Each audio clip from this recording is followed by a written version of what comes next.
This podcast is brought to you by Toyn. Since 1942, Toyn has been building high-quality fire apparatus with a wide range of options that are customized for your unique needs. Toyn is built to take the call. To learn more, visit www.toyn.com.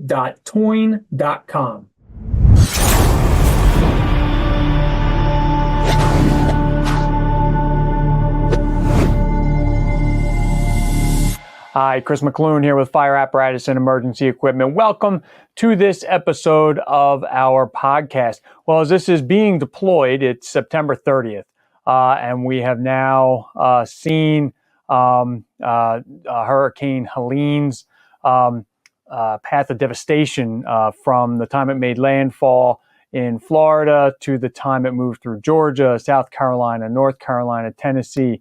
All of these areas that have been impacted by Hurricane Helene. We've seen, we know that we have, at least as I am recording this on September 28th, it's being deployed on September 30th. So as of now, there have been 3 firefighters, one a chief officer killed during Helene. All the details are still coming in on the circumstances around their deaths, but they were all involved with Hurricane Helene or the tropical storm or the tropical depression somehow. We've seen sections of North Carolina completely underwater. We've seen, just saw a video earlier today of a bridge as it was collapsing in Tennessee. When you have such widespread flooding, people underwater, when you have bridges failing like that, it of course impacts our abilities as first responders to get to those who are in need of our help. Speaking of those in need of our help, I have not heard yet, but there are at least 2 different fire service equipment suppliers who more than likely were affected by this. And I'm sure there will be more about that to come. But again, as we recover from this, as a fire service, as a fire industry, the title of my October editorial comes to mind, and that is Semper Gumby. It is a term that is, I'm sure, well known to the military, members of the military in our audience. It was a new one for me. My son, who has just started at the U.S. Naval Academy, familiarized me with that one. And of course, it means always flexible. And right now, given any number of things, our ability as a fire service to be flexible with those who are supplying us our equipment is very, very necessary right now. And of course, our thoughts are with the families and the communities of the firefighters who we lost during the storm. It's going to be a lot of cleanup. The waters have not receded yet, and we do still have quite a road ahead of us in all of those states.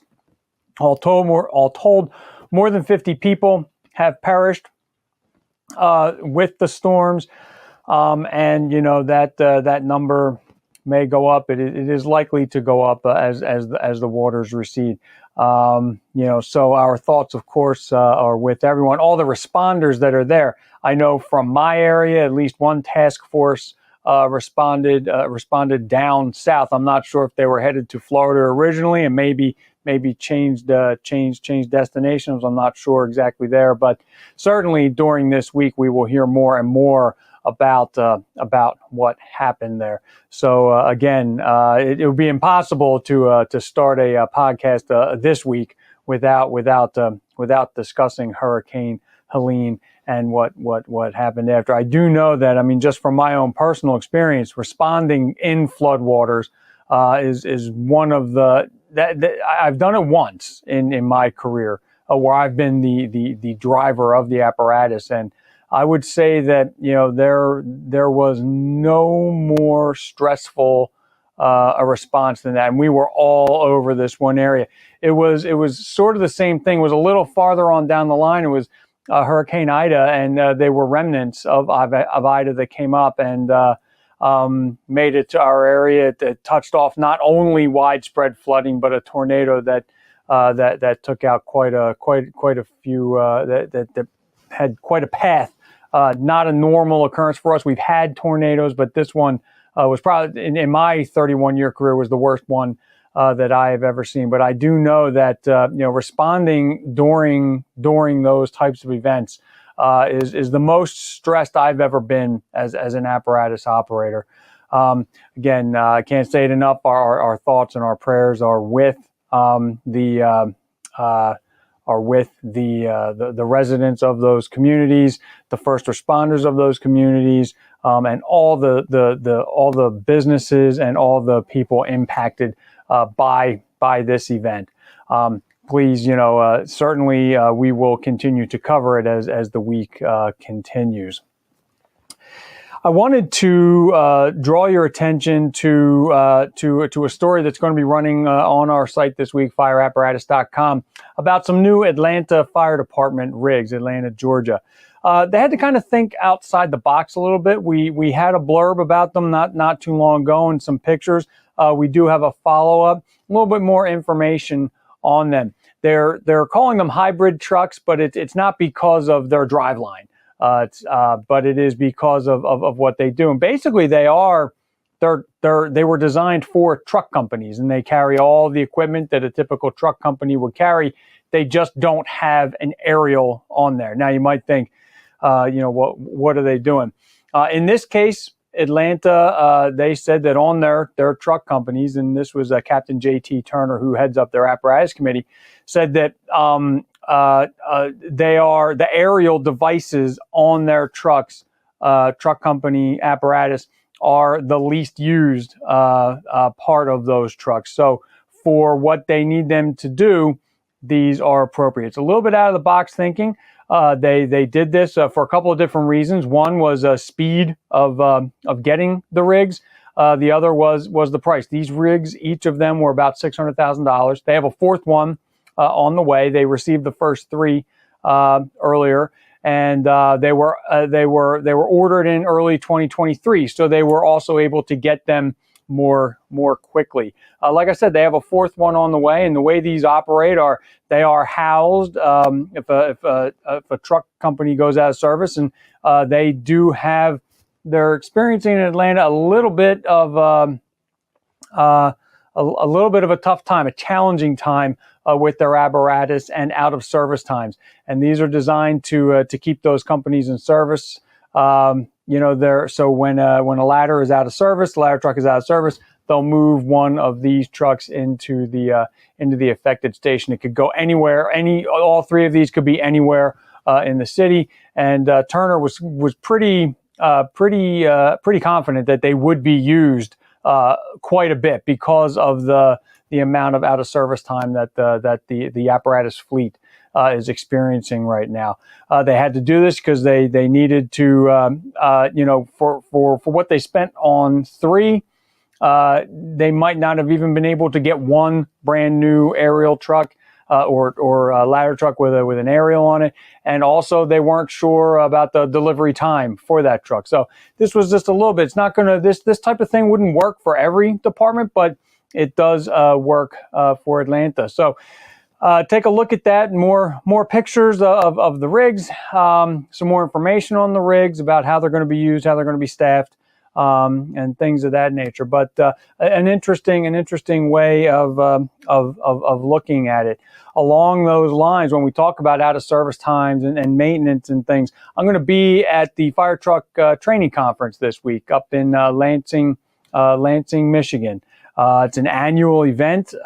It gets between 300 maintenance technicians from all over the country, from dealers, from department shops, from municipality shops, where sometimes, as we know, sometimes the maintenance personnel are shared across departments. So you might be working on a fire truck one day, you might be working on a dump truck another day.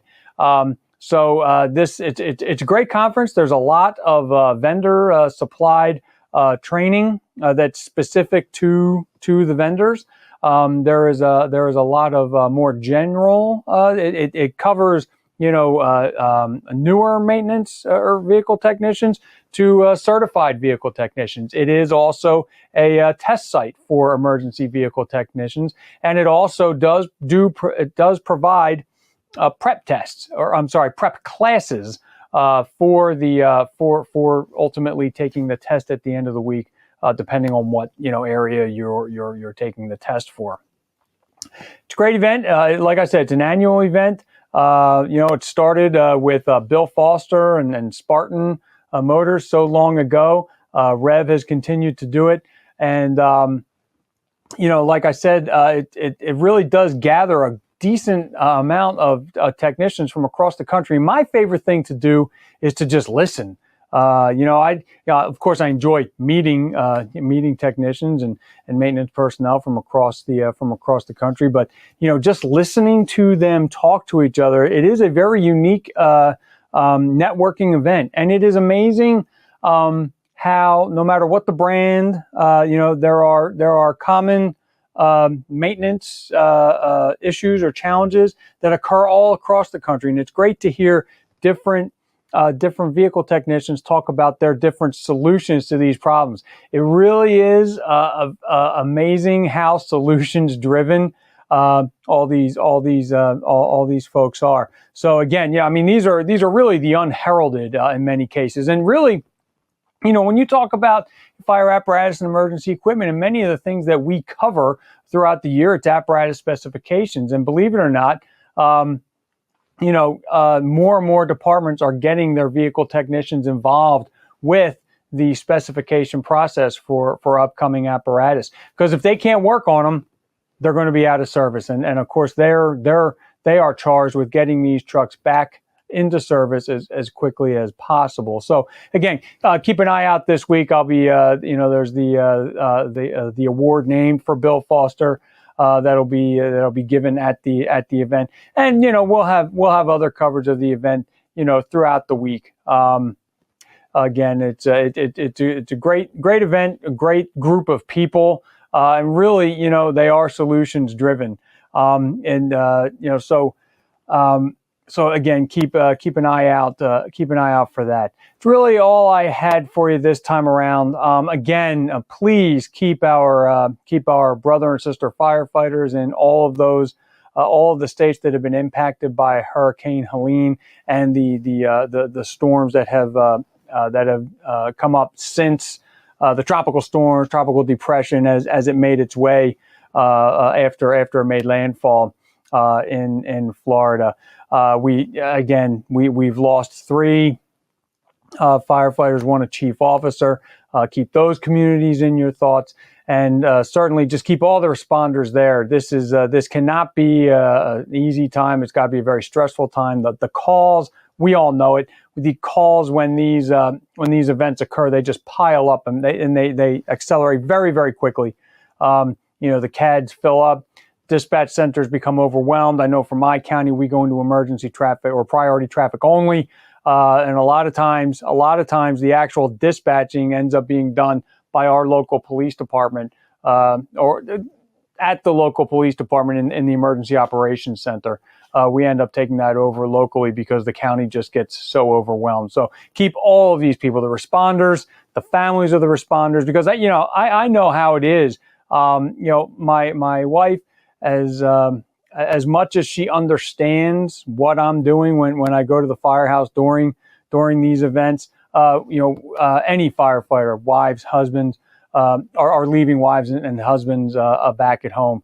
While they understand, of course, what we're called to do, it is a rough time on them as well, especially when there are kids in the house. I've been through that over the years as well. So keep all these families in your thoughts and in your prayers as we get through this week. As I said, as of right now, the water is still high, and it's going to be some time before all these people dry out and kind of start their lives again. So again, this has been Chris McClune. There's really nothing else to say except please, wherever you are, stay safe.